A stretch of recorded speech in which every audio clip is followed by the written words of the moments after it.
Kalau kaitannya dengan penanganan pidana korupsi, tentu saya berkali-kali dalam berbagai kesempatan mengatakan bahwa kami hanya akan mencari orang yang paling bertanggung jawab. Istilah Pak Hendarman Supanji itu dulu adalah big fish. Big fishnya itu, ikan besarnya itu yang kita cari gitu.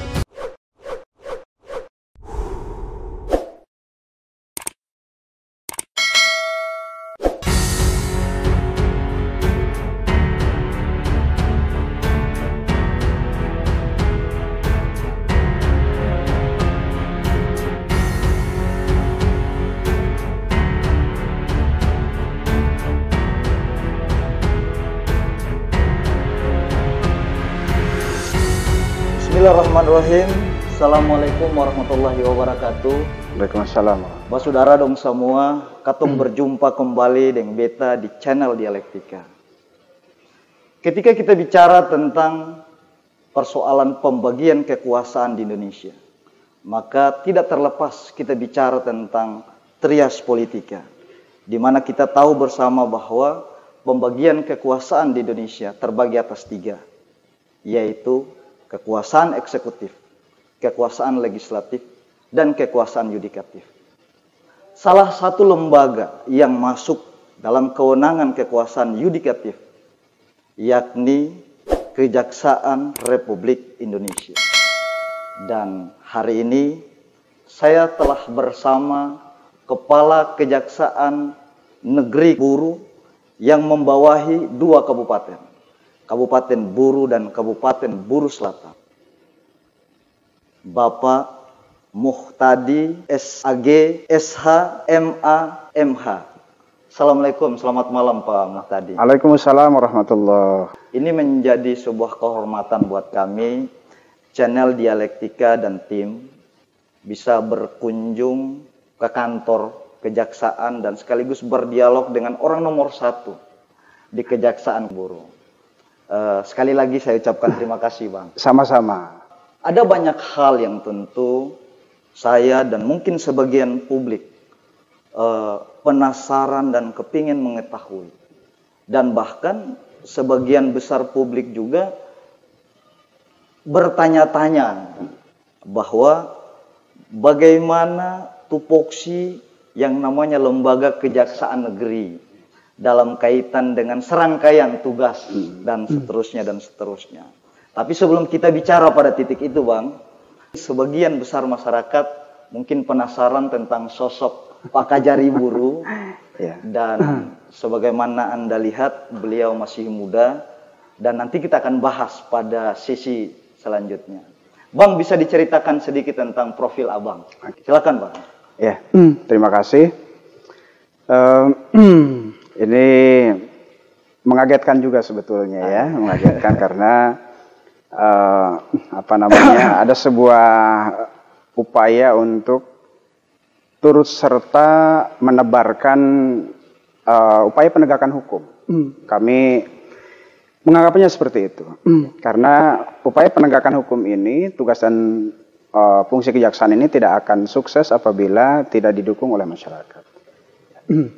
Kalau ditanya mengenai latar belakang, ya saya lahir di Banten. Oh, lahir di Banten. Tahun 1979. 1979. Ya, bulan Oktober, 1 bulan lagi. Berarti saya sama Pak Kajari bisa seumuran ini karena saya 79 juga, Bang. Ya, jadi 1 bulan lagi nih ulang tahun nih. Ini bukan berarti mengharap ada yang ngirim kado enggak? Oh gitu. Yang jelas saya berusaha untuk hadir di acara ulang tahun Abang ya. Siap. Yang ke-42 mungkin Bang. Iya. Oke, 41. 41 Bang. 41 lengkap ya. SD di Kabupaten Lebak. Kabupaten Lebak. Kampung saya itu sangat jauh sekali dari peradaban. Wow. Karena untuk sampai ke kota itu kami harus jalan dari kampung saya itu habis subuh, baru ketemu mobil itu jam 1 siang. Wow. Itu pun mobil gunung ya. Wow. Dan berdesak-desakan di situ bisa 30-40 orang, ada yang di kap mobil, ada yang lain-lain. Jadi saya anak kampung banget. Sehingga masa kecil saya cukup bahagia. Ya, di mana saya diajarkan oleh orang tua seperti Nabi Muhammad gitu, di apa namanya, menapaki hidupnya. Apa itu? Dari kecil saya sudah belajar untuk mandiri, ya. Sebelum ke sekolah itu ke sawah dulu, bukain kandang bebek. Masa sampai segitu ceritanya perjalanan? Iya, karena dari kampung kami ke sekolah kami itu gabungan dari beberapa kampung. Ya, jadi perjalanan itu lebih kurang 45 menit sampai 1 jam. Oh iya. Ya, ada jalan raya, ada juga jalan setapak tempat orang ke hutan. Iya. Itu ya. Dan biasanya sambil jalan itu kami sambil nyari makanan. Jadi ada makanan-makanan gunung begitu. Iya. Kita ambil di situ. Kemudian kalau musim liburan, kita juga ditugasin oleh orang tua untuk menggembala kambing. Wow. Jadi bagi saya itu masa yang luar biasa ya. Menggembala kambing, saya punya beberapa kambing orang tua saya. Kemudian kalau musim menggarap sawah ini, musim ngawaluku atau apa di sinilah namanya itu, ya, ngagaru kalau istilah di Sunda itu. Ngagaru kan dari garukan kan? Oh iya. Dengan kerbau. Nah, kita yang ditugaskan untuk ngangon kerbaunya itu. Oh gitu ya. Jadi sambil naik kerbau, sambil main seruling lah, nyanyi lagu-lagu Sunda lah dan lain-lain. Menarik juga ya. Terus ya masa kecil dihabiskan dengan sangat indah bagi saya. Tapi itu juga melatih kepemimpinan ya. Melatih kita untuk ya, berjiwa mandiri dan menjadi manusia yang bebas. Bebas dalam arti Tuhan ini kan menciptakan alam raya ini dengan demikian luas, demikian indah, dan kita biasa memandang alam semesta yang demikian luar biasa ciptaan Tuhan. Itu yang membentuk jiwa saya. Nah, kemudian tahun 91 saya pesantren di Ciamis di Jawa Barat. Ya, perjalanan dari Jakarta ke Ciamis waktu itu 6 jam dengan bis. Dari kampung saya 6 jam lagi, artinya 12 jam kami ke Ciamis. SMP, SMA saya di Ciamis. Kemudian ketika mau masuk perguruan tinggi, saya sebetulnya lulus di Al-Ain University di Abu Dhabi. Wow. Tahun 97 ya. Kok lulus. Bisa nyerempet pada akhirnya ke kejaksaan ini? Nah gitu. Penasaran. Nah begitu ya, dinyatakan lulus, ada penerimaan. Dari Kementerian Agama sudah ada pengantar, tiba-tiba disampaikan oleh salah satu pengurus di Kementerian Agama itu ini bahwa setelah lulus SMA ini? Iya, lulus SMA ya. Aliyah ya, madrasah aliyah. Oh iya. Di pesantren saya, tes di Al-Ain University Abu Dhabi lulus, dinyatakan lulus. Kemudian disampaikan bahwa mohon maaf, ijazah saudara nggak ada, muadalah persamaan dari Al-Azhar, jadi nggak bisa berangkat. Wah, saya urus, ternyata nggak bisa. Rupanya ada orang lain yang kemudian keluarga dari Kementerian Agama di pusat itu yang berangkat ke sana, gitu. Menggantikan posisi kita. Akhirnya ditawarkan, kalau gitu ke Suriah, ke Damaskus. Saya ikut tes lagi. Dan termasuk 10 orang yang dinyatakan lulus tes. Lulus ke Damaskus. Ke Damaskus, ke Suriah. Nah, ternyata waktu itu kan nilai tukar dolar kan demikian dahsyat ya. Sampai 16.000, 18.000. Saya membayangkan bagaimana kehidupan di sana gitu. Akhirnya udahlah saya lulus, saya ikut tes di UIN Ciputat, ngambil Fakultas Syariah dan kuliah di Fakultas Syariah. Jurusannya itu Muqaranatul Madzahib wal Qawanin. Apa itu? Perbandingan madhab dan hukum. Oh gitu ya. Jadi pengantarnya menggunakan bahasa Arab. Kalau sampai di soal-soal ini kayaknya saya gelap. Makanya kita minta penjelasan dari Pak Kajari. Nah, karena saya tidak puas dengan belajar di sana. Kenapa nggak puas? Karena apa yang didapatkan di bangku kuliah saya itu udah saya dapatkan di Madrasah Aliyah. Jadi misalnya usul fikih, kami di Madrasah Aliyah itu sudah belajar dengan kitabnya Abdul Wahab Khalaf dan kita hafalkan. Kemudian hadis, ilmu hadis, tafsir, ilmu tafsir kita udah baca, udah hatam lah gitu, dihafalkan. Kenapa? Karena sesekali ujian juga dengan ujian lisan. Nah, akhirnya tahun 98 saya ikut UMPTN. Dan jurusan yang saya pilih itu jurusan bahasa Perancis. Masuk ke Universitas Negeri Jakarta. Tapi sebentar. Jurusan bahasa Perancis. Kuliah di sebelumnya itu sampai selesai? Itu semester 3 di Oh, UIN. semester 3 di UIN. Di UIN, masuk semester 1 di UNJ. Ambil jurusan apa? Jurusan bahasa Perancis. Oh, bahasa Perancis. Wow. Ini sangat jarang ya. Pada saat bersamaan lagi kuliah semester 3, tiba-tiba ngambil lagi kuliah Jurusan bahasa baru Perancis. jurusan bahasa Perancis. Lanjut Bang, menarik. Dasarnya kenapa demikian? Karena waktu itu pemikiran saya sederhana saja. Mm-mm. Saya masuk Fakultas Syariah itu dengan harapan nanti lulus bisa jadi naib. Naib itu istilah di Banten itu pegawai pencatat nikah.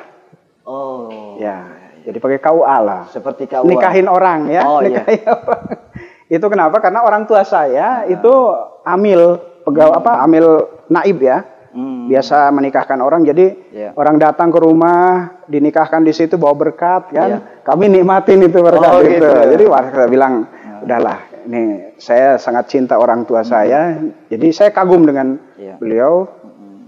Nanti lulus dari UIN, saya bisa pakai ijazah untuk melamar ke Kementerian Agama jadi pegawai pencatat nikah. Pegawai pencatatan nikah. Tapi bagaimana kalau nanti ijazah saya nggak laku kan gitu? Wah, saya harus jadi guru. Dan yang terpikirkan adalah menjadi guru bahasa Perancis. Gitu. Jadi saya ikut MPTN, masuk ke UNJ, jurusannya bahasa Perancis.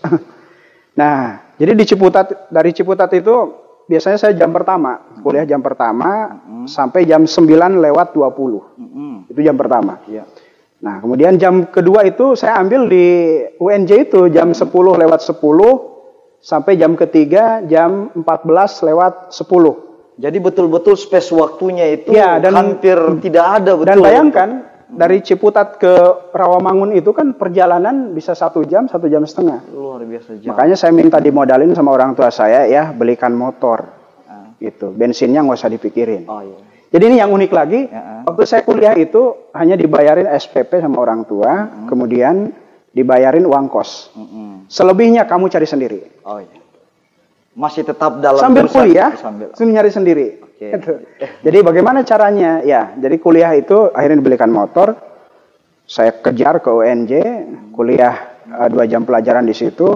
Lari lagi ke Ciputat. Kenapa? Karena di jam 4 sore saya ngajar di TPA, Taman Pendidikan Al-Quran, ngajar TK.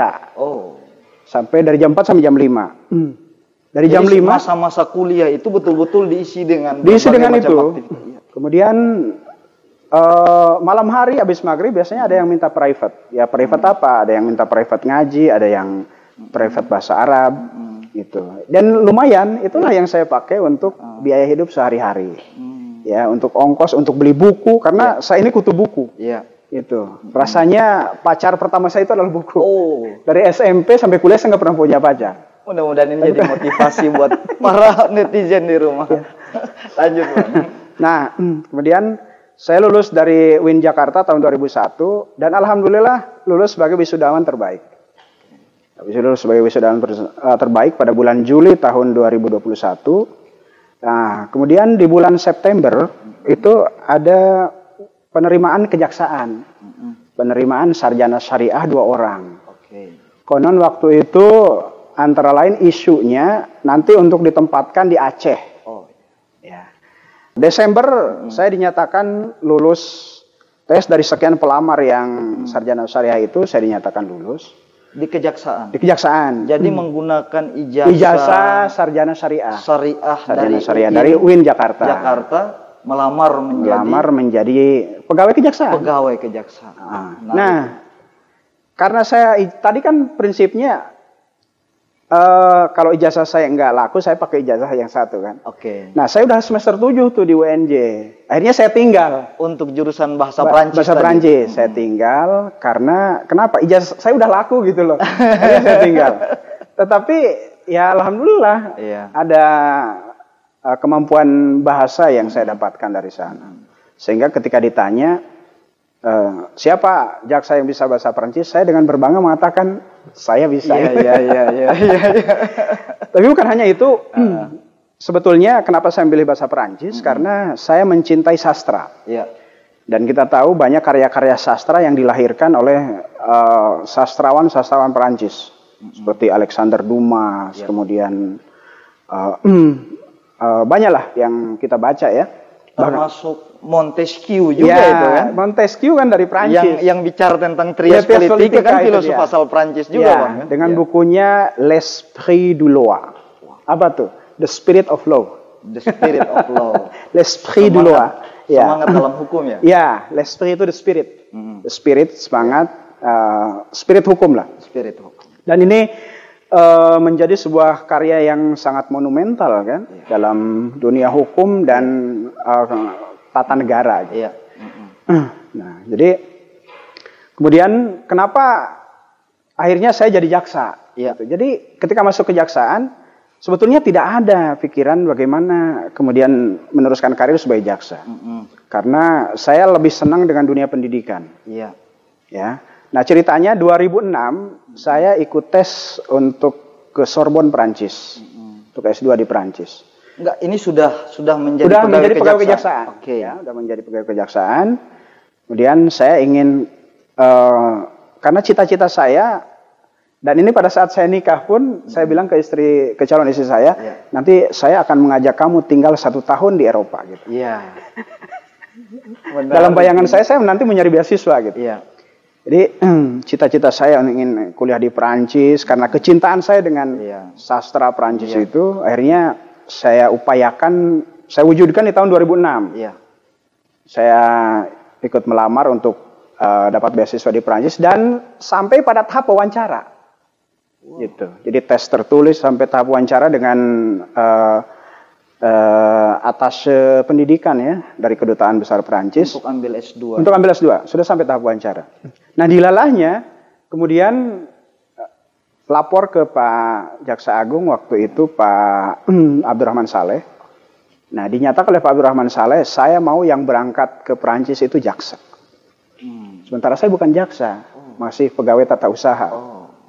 Baik, saya bilang, kalau memang begitu saya akan ikut pendidikan jaksa tahun depan dan lulus pendidikan jaksa saya akan tes lagi untuk beasiswa ke Prancis. Dan akhirnya Abang mengikuti tes jaksa. Ya, ikut tes jaksa tahun 2007, kemudian pendidikan jaksa selama 6 bulan. Nah, dilalahnya bulan Mei 2007, Pak Abdurrahman Saleh diganti oleh Pak Hendarman Supanji. Oh ya. Nah, saya sempat ketemu tuh, kemudian saya tagih ke beliau, Pak, saya udah jadi jaksa nih. Bapak dulu janji melarang saya untuk, tidak mengizinkan saya untuk jadi jaksa. Sekarang saya udah jadi jaksa. Dia bilang, saya kan bukan jaksa agung lagi.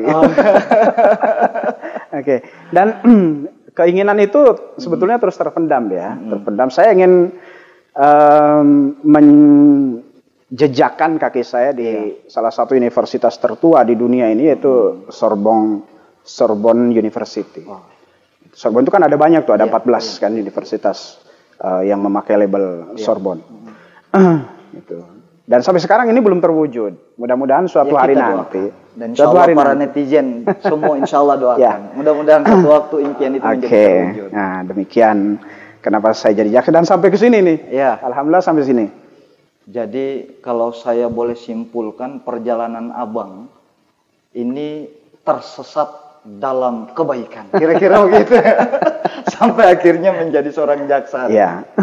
Bang, kita bergeser dulu. Lagi-lagi ketika mengutip terhadap filsuf Prancis tadi, Montesquieu, ketika bicara tentang teori trias politika, di mana salah satunya itu ada kekuasaan yudikatif. Ya. Dan kita tahu bersama bahwa kekuasaan yudikatif itu terdiri dari beberapa lembaga. Ada kepolisian, ada kejaksaan, dan ada pengadilan. Yang sekarang kita kenal dengan kekuasaan kehakiman, Bang. Ya. Kalau saya salah, nanti tolong dikoreksi, Bang. Kan? Termasuk lembaga pemasyarakatan. Nah, artinya ini penting untuk kemudian mengkonfirmasi kepada publik, sekaligus memberikan edukasi dan pencerahan juga kepada publik kaitan dengan tupoksi lembaga kejaksaan. Dan orang tentu banyak yang ketika berhadapan dengan problem hukum, pada akhirnya ketika tibalah sampai kepada pengadilan, melewati fase yang disebut penuntutan, di mana penuntutan itu adalah domain pihak kejaksaan. Nah, pada poin ini saya kepingin dan mungkin mewakili publik agar Abang bisa sedikit menjelaskan kaitan dengan tupoksi lembaga kejaksaan. Oke. Sebelum ke membahas tadi yang ditanyakan, saya ingin berikan sebuah gambaran bahwa jauh sejak abad ke-4 sebelum Masehi, abad ke-5 sebelum Masehi. Iya. Itu para filosof ya, ada Plato dan rekan-rekan seangkatannya sudah berdiskusi mengenai bagaimana sih membentuk sebuah masyarakat yang maju, masyarakat yang beradab dengan tatanan hukum yang dihormati gitu. Jadi mereka berpendapat dan menyampaikan hasil-hasil pemikirannya yang bernas itu bahwa masyarakat itu maju apabila ada sebuah komunitas yang memiliki peradaban yang menjunjung tinggi hukum gitu. Dan diskusi itu kan berlangsung dengan panjang, sampai lebih kurang abad ke-1 sebelum Masehi. Nah, begitu abad ke-1 sebelum Masehi tiba, kemudian Yunani ini kan dikooptasi oleh Romawi. Sehingga terjadi pergulatan kekuasaan di situ. Sampai lebih kurang abad ke-15, 16. Artinya 16-17 abad Eropa itu dalam masa kegelapan. Kenapa? Karena yang kuat menghantam yang lemah. Satu manusia menjadi serigala bagi manusia yang lain.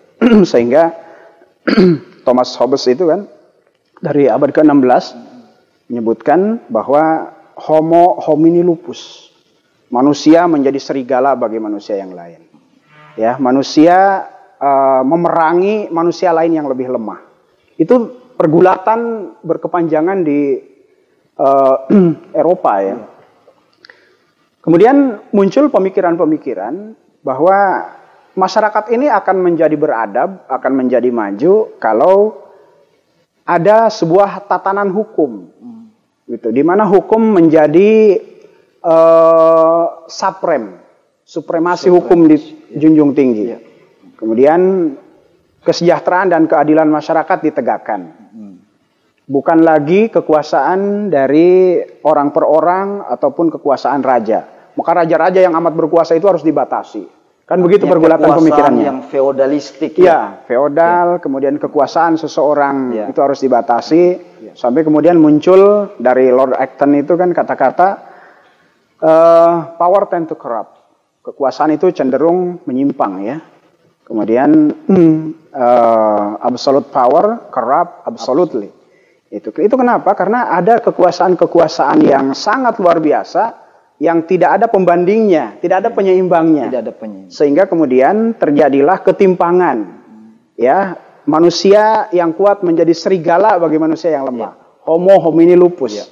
Nah, kemudian di abad ke-16 muncullah John Locke.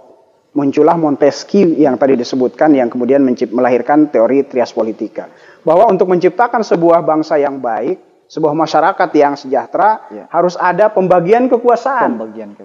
Kalau teorinya trias politika itu kan jelas-jelas membagi kekuasaan itu dengan tadi yang disebutkan 3. Eksekutif, legislatif, eksekutif, yudikatif. Ada yang membentuk undang-undang, ada yang pelaksana undang-undang, dan ada yang dewan kehakimannya. Ini yang memutus siapa yang melanggar undang-undang dan siapa yang mematuhi. Nah, di Indonesia dengan para founding father kita itu yang belajar ilmu tata negara, belajar sejarah dan lain-lain, akhirnya merumuskan sebuah konstitusi ya. Dan perlu difahami bahwa para founding father kita ini kan belajar dari berbagai sudut. Ada yang keilmuannya berdasarkan keilmuan Islam, Abu Salim, Cokro Aminoto dan lain-lain ya, Ki Bagus Mangunkusumo. Gitu. Kemudian ada yang memang mengenyam pendidikan modern di Barat, gitu kan. Sehingga itu ini pergulatan pemikiran ini melahirkan konstitusi. Nah, kita tahu misalnya bahwa para pakar, para tokoh kita yang mempelajari keilmuan dari dunia Islam itu sangat dipengaruhi juga oleh pemikiran kenegaraan dari Al-Mawardi. Ya, Al-Mawardi ini lahir pada tahun 970-an. Ya, artinya ketika Eropa masih tenggelam dalam abad ke-8 sampai abad ke-17 tadi di Renaissance, abad pencerahan abad pencerahan itu pemikir-pemikir jurus-jurus Muslim itu sudah melahirkan karya-karya yang luar biasa, dan bahkan ini menjadi model, menjadi warna terjadinya Renaissance di Eropa. Ya. Nah, bagaimana misalnya di Al-Ahkam As-Sultaniyah itu dikemukakan etika berpolitik, etika bernegara, kepemimpinan itu siasatur ra'i 'ala ra'iyah manutun bil maslahah, gitu kan? Ini harus saya sampaikan. Setuju. Kenapa? Karena sebelum sampai kepada pendirian konstitusi tadi, kita melihat latar belakang dari para pemimpin ini. Rentetan perjalanan itu. Jadi teorinya adalah bahwa siasatur ra'i 'ala ra'iyah, kepemimpinan elit politik, siapapun dia yang berkuasa itu, ala ra'iyah kepada masyarakat, manutun bil maslahah, harus didasarkan pada kepentingan kemaslahatan masyarakat. Itu sehingga banyak kemudian melahirkan teori-teori baik di teori-teori politik maupun teori-teori hukum. Dan hukum ini dilandasi dengan etika apa? Etika kenabian. Jadi untuk mensejahterakan manusia, untuk menyelamatkan alam semesta. Itu harus menjadi etis, nilai etis dari setiap pemimpin di sektor mana saja. Kalau sekarang kami berarti di sektor hukum, gitu kan. Jadi nilai etis itu harus menjadi tuntunan moral. Makanya kemudian para pemimpin ini berdiskusi dengan demikian luar biasa, melahirkan konstitusi negara Republik Indonesia ini. Ya, nah yang dianut trias politikanya itu kan bukan trias politika murni, karena kalau trias politika murni kan harus benar-benar ada pemisahan ini, mana legislatif, mana eksekutif, mana yudikatif. Nah ternyata dalam perkembangan konstitusi kita ini kan tidak murni trias politikanya. Kenapa? Karena bukan hanya 3, gitu, dan kegiatan eksekutif juga ada warna yudikatif. Ya, kami kejaksaan ini merupakan lembaga pemerintahan, artinya kan eksekutif. Tetapi kewenangan yang dijalankan adalah kewenangan yudikatif. Melaksanakan kegiatan-kegiatan penegakan hukum, itu kan yudikatif harusnya. Nah, untuk kenapa demikian? Karena disesuaikan dengan sejarah dan kondisi bangsa ini. Gitu. Jadi tidak murni menerapkan trias politika. Itu. Tapi bagaimana misalnya sebagai BPK misalnya kan itu ada kekuasaan yang keempat lagi apa? Eksaminatif kan? BPK melakukan kegiatan eksaminasi, pemeriksaan terhadap apa? Terhadap legislatif iya, terhadap eksekutif iya, terhadap yudikatif iya gitu. Iya kan? Sehingga tidak benar-benar ada pemisahan. Kenapa demikian? Karena founding father kita melihat inilah yang paling cocok untuk bangsa ini. Jadi kalau kita melihat konstitusi negara kita itu sudah sangat ideal sekali. Dengan ribuan suku, ya, kemudian latar belakang dan lain-lain, negara ini bisa bersatu gitu. Mencerminkan kultur orang Indonesia. Dan itu sebuah warisan yang harus kita jaga itu. Ya, kita harus jaga. Jangan lagi ada upaya-upaya untuk menggoyang-goyang ideologi negara ini. Gitu. Di titik itu saya sepakat. Lanjut Bang. Oke. Nah tadi ke peran kejaksaan kan. Bahwa kejaksaan ini merupakan lembaga pemerintahan yang tugas kewenangannya adalah di bidang penegakan hukum. Gitu. Artinya apa? Kegiatan penegakan hukum yang dilakukan oleh kejaksaan itu harus dalam kerangka mensukseskan pembangunan nasional. Jadi kejaksaan melakukan penegakan hukum tidak dengan kacamata kuda. Gitu. Tetapi dengan cara apa? Agar pembangunan nasional ini, kalau kami di kejaksaan itu di daerah, itu bisa berjalan dengan baik. Gitu. Jadi tidak menggunakan kacamata kuda, tapi menggunakan reasoning. Makanya Pak Jaksa Agung dalam berbagai kesempatan menyampaikan bahwa lakukan penegakan hukum ini dengan mengedepankan hati nurani. Kemudian sekarang ada keadilan restoratif. Restoratif justice. Artinya apa? Ada perkara-perkara yang secara normatif bisa dibawa ke persidangan, tetapi tidak kita bawa ke persidangan, tapi diselesaikan dengan cara perdamaian. Musyawarah. Gitu. Kenapa? Karena hakikatnya hukum ini kan untuk restitutif. Bagaimana melakukan perbaikan terhadap sistem yang terhadap kondisi sosial yang bercacat. Iya. Jangan sampai karena ada peristiwa itu kemudian masyarakat menjadi pecah. Iya. Hubungan keluarga menjadi berantakan. Iya. Jadi kita damaikan.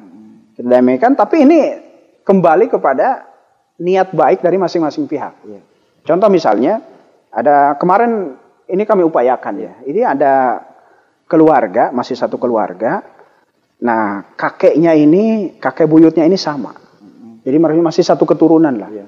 Hanya karena ego dan lain-lain, berantem.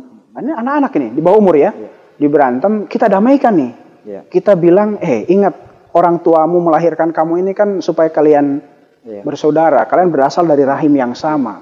Hanya karena ego, itu kemudian saling hantam. Berarti apa? Ini merusak tatanan di masyarakat. Kalau si A ini dipenjarakan, ketika keluar, bukankah nanti akan mendendam nih? Ya, akan mendendam, akan menjadi cerita untuk keturunan berikutnya gitu. Ya kan, bahwa ada keluarga kita dipenjarakan dengan kasus ini. Makin rentan aja itu. Kita upayakan damai. Kita damaikan. Untuk apa? Tadi restoratif justice. Tetapi mohon maaf ya, karena ngotot. Pokoknya saya nggak mau anak saya dianiaya ya, dia harus masuk penjara. Masuk penjara. Ya, Harus karena diupayakan didamaikan tidak bisa, ya kita lanjutkan ke persidangan. Tetapi ketika putusannya itu karena anak ini kan anak kan, anak itu harus dibina. Tidak kami masukkan ke lembaga pemasyarakatan, tetapi ke lembaga pembinaan anak di Ambon. Jadi kami antar naik kapal 9 jam ke ini, kita serahkan untuk dibina di sana. Gitu. Nah, itu model-model penyelesaian hukum yang kami lakukan. Nah, kalau kaitannya dengan penanganan pidana korupsi, tentu saya berkali-kali dalam berbagai kesempatan mengatakan bahwa kami hanya akan mencari orang yang paling bertanggung jawab. Gitu. Istilah Pak Hendarman Supanji itu dulu adalah big fish. Big fishnya itu, ikan besarnya itu yang kita cari gitu. Jadi kalau ada 6 orang yang ikut terlibat di situ, nggak mungkin 6-6-nya kita ini kan. Kita lihat, kalau memang perannya tidak terlalu signifikan, dia hanya melakukan pembantuan, ya ajukan justice kolaborator. Ungkapkan fakta peristiwanya seperti apa. Gitu. Bang, yang saya pelajari, ada 4 sistem norma di Indonesia. Jauh sebelum norma hukum menjadi norma terakhir. Ya. Dimana kita tahu yang pertama adalah norma moral. Artinya norma etis yang melekat dalam setiap individu, person to person. Norma yang kedua yaitu norma adat istiadat. Di mana menjadi satu kesatuan dalam satu kelompok masyarakat menjadi sebuah kesepakatan bersama. Ketiga yaitu norma agama. Dan kemudian dia menjadi sumber kekuatan spiritual tiap orang. Dan yang terakhir adalah norma hukum. Yang ingin saya tanyakan begini, Pak. Tugas kejaksaan selain penindakan ada tugas yang disebut pencegahan. Nah, tentu dalam kaitan dengan apa yang dijelaskan oleh Bang Muhtadi tentang restorasi justice tadi. Pencegahan-pencegahan apa yang telah dilakukan bukan cuma oleh Kejaksaan Negeri Buru, tetapi mungkin kejaksaan pada umumnya. Pada poin itu yang saya kepingin untuk Abang sedikit menjelaskan dan memberikan pencerahan kepada kita semua. Baik. Jadi perlu kita pahami bahwa pidana konsep pidana dalam teori maupun praktek sebetulnya kan ultimum remedium. Jadi penyelesaian terakhir pidana itu. Nah, di negeri kita ini hukum itu terkodifikasi dalam bentuk undang-undang. Dan kita mengenal asas legalitas. Nullum delictum nulla puna sine praevie legi punali. Artinya tidak dipidana seseorang kecuali apabila ada undang-undang yang telah diundangkan terlebih dahulu. Nah, undang-undang ini antara lain salah satunya adalah undang-undang pidana. Nah, apabila memenuhi rumusan-rumusan perundang-undangan, maka seseorang bisa dilakukan penyidikan terhadapnya dan dibawa ke persidangan. Nah, tugas kami adalah melakukan penuntutan terhadap tindak pidana umum. ya, dan melakukan penyidikan terhadap tindak pidana tertentu. Dalam hal ini tindak pidana korupsi, tindak pidana pencucian uang. Gitu. Jadi kami melakukan kegiatan penyidikan gitu. Selain melakukan penyidikan dan penuntutan, maka tugas kami juga melakukan pencegahan.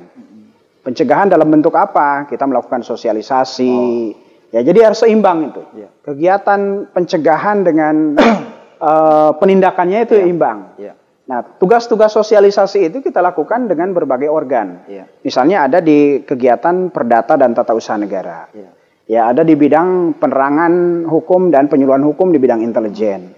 Juga ada kegiatan pencegahan, gratifikasi dan lain-lain oleh bidang intelijen maupun bidang pidana khusus. Nah, saya tugaskan anggota saya Kasidatun untuk keliling ke desa-desa dalam rangka melakukan kegiatan bina desa. Jadi bagaimana anggaran desa, dana desa yang dikucurkan oleh Pak Jokowi ini bisa bermanfaat, tidak ada pelanggaran hukum. Nah, masyarakat supaya berani untuk berpartisipasi, karena biasanya kan ada ketakutan, malu, takut, gitu. Takut terutama kan. Takut dilawan balik gitu, sehingga masyarakat diem saja, ngedumel aja di belakang. Itu kami lakukan kegiatan pembinaan seperti itu. Jadi ada kegiatan pencegahan dan ada kegiatan penindakan. Nah, yang disampaikan tadi bahwa dalam hal pidana itu merupakan ultimum remedium.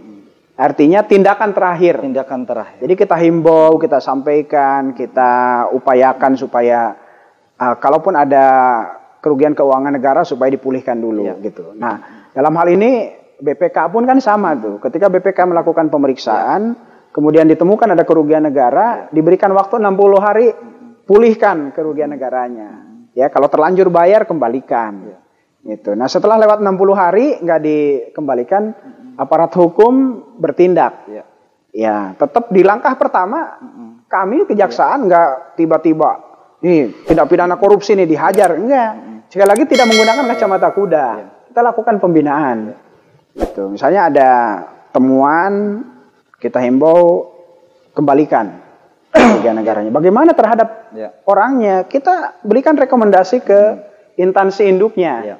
Kalau dalam hal ini pemerintah daerah, kita berikan rekomendasi. Pemerintah daerah kan bisa menggunakan sanksi juga, tidak sanksi pidana, tetapi sanksi administratif, dicopot dari jabatannya, diturunkan pangkatnya, gitu kan? Itu kan bagian dari melakukan penghukuman. Jadi tidak selalu harus berujung ke tindakan penindakan.